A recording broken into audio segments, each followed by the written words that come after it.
দেখো আমাদের পরবর্তী প্রশ্ন 2 নম্বর প্রশ্নটা করার জন্য আমাদের এখানে কিছু ফর্মুলা ইউজ করতে হবে। আমি এখানে আগে থেকে লিখে রেখেছি যাতে ভিডিওটা ছোট হয় এই কারণে।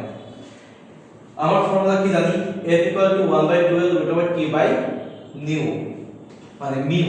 মিউটাকে কি বলা হয়? এটাকে বলা হয় হচ্ছে একক দৈর্ঘ্যের ভর। একক দৈর্ঘ্যের ভর। তাহলে মোট ভর যদি m হয় তাহলে একক দৈর্ঘ্যের ভর m/l। আবার কি লেখা যায়? m = ρv লেখা যায়। ρv ভর সমান কি? ঘনত্ব ইনটু আয়তন।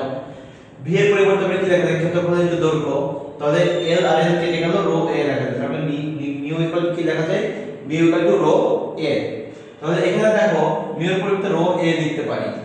আবার u এর গুণক y ইকুয়াল কি লেখা যায়? y equal to TL/L। এই টিটা কি? এই টিটা হচ্ছে টান বল। টান বল, যেহেতু বল F এর সাথে রিলেটেড, তাহলে সেই ক্ষেত্রে আমি টি এর মান যদি বের করে দেই YAL/L, সেই মানটা যদি এখানে আমরা বসায় দেই, টি এর পরিবর্তে লেখা যায় YAL/L ইনটু রো a। এখন a কেটে গেল, তাহলে লিখলাম YAL/A রো l। এখানে আমরা বলি এই l এটা হচ্ছে তারের দৈর্ঘ্য। তারের দৈর্ঘ্য ছোট একটা হচ্ছে তারের প্রসারণ, মানে কতটুকু প্রসারণ হচ্ছে সেটা। আর রো হচ্ছে ঘনত্ব, আর y হচ্ছে ইয়ং গুণাঙ্ক। অনেক সময় দেখবা ইয়ং গুণাঙ্ক থাকতেও পারে নাও পারে, তখন তোমাকে কি করতে হবে? ইয়ং গুণাঙ্ক দেখে নিতে হবে। যেমন ধরো এখানে প্রশ্নটা কি বলছে একটু মনোযোগ দিয়ে শোনো তোমরা। বলছে 25 সেন্টিমিটার ব্যবধানে রক্ষিত। 25 সেন্টিমিটার ব্যবধান, তার মানে কি? তার দৈর্ঘ্য এর মান কত? 25 সেন্টিমিটার দেওয়া আছে। ওকে, ব্রিজের উপর একটি ইস্পাতের তার উল্লেখ করে দেওয়া আছে। উপাদানের নাম কি? ইস্পাত। তার মানে ইস্পাতের ইয়ংয়ের গুণাঙ্ক আমাদের জানা আছে 2 × 10⁻11, ওইটা ব্যবহার করতে হবে। এদের টান প্রয়োগ করা হলো, তাদের দৈর্ঘ্য প্রসারণ হয় 0.04 সেন্টিমিটার। তার মানে কি? তার প্রসারণ 0.04 সেন্টিমিটার দেওয়া আছে। এবং উপাদানের ঘনত্ব আমাদের রো এর মান দেওয়া আছে। তার মানে কি? টোটাল মান দেওয়া আছে। আমাদের কম্পাঙ্ক এখন বের করতে পারবো না? অবশ্যই পারবো। তাহলে এই ফর্মুলায় সব বসাই দিবা। তাহলে এখন দেখো এখানে যদি আমরা ক্যালকুলেশনটা করি, তাহলে f = 1/12 √yl লেখা যায়। তাহলে এখন আমরা যদি মানটা বের করি তাহলে কত হবে? দেখো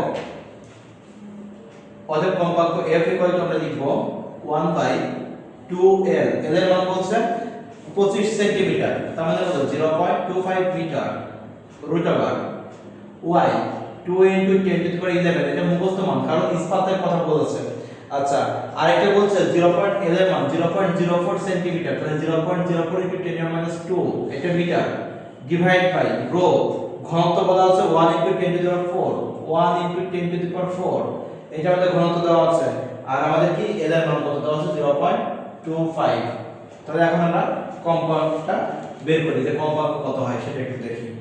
তাহলে 1 / 2 × 0.25 √2 × 10⁻11, 0.04 10⁻2 divided by 1 10⁴ into 0.25, 357 hertz, 357.77 hertz. এটাই হয়ে গেল আমাদের কম্পাঙ্ক। পরেরটা বলেছে উদ্দীপকের তারের প্রসারণের জন্য তাপমাত্রা বৃদ্ধি নির্ণয় করো। উদ্দীপকের তারের প্রসারণের জন্য তাপমাত্রা বৃদ্ধি নির্ণয় করো। তো এই ক্ষেত্রে আমাদের যেহেতু দৈর্ঘ্য প্রসারণ সহগ দেওয়া আছে, আলফার মান দেওয়া আছে, তাহলে সেই ক্ষেত্রে আমরা তাপমাত্রা বৃদ্ধি কতটুকু বের করতেই পারি। ঘ নম্বর প্রশ্নটা এরকম হবে alpha = l / l × del theta. অর্থাৎ ডেল থিটা = আমরা নিতে পারি l / l আলফা। তাহলে l এর মান হচ্ছে কত? 0.04 × 10⁻², l এর মান 0.25, আর আলফার মান উদ্দীপকে দেওয়া আছে। আলফা = দেওয়া আছে 11.6 × 10⁻6 পার কেলভিন, এটা দেওয়া আছে। তাহলে এখানে লিখে দেই 11.6 × 10⁻6 এরকম দেওয়া আছে। তাহলে এটা যদি এখন আমরা ক্যালকুলেশন করি, দেখি তাপমাত্রা কতটুকু বৃদ্ধি পাবে। 0.04 into 10⁻² divided by 0.25 into 11.6 minus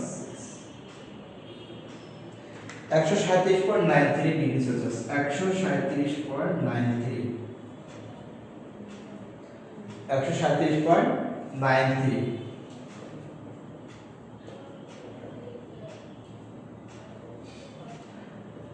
137.93 এত কেলভিন।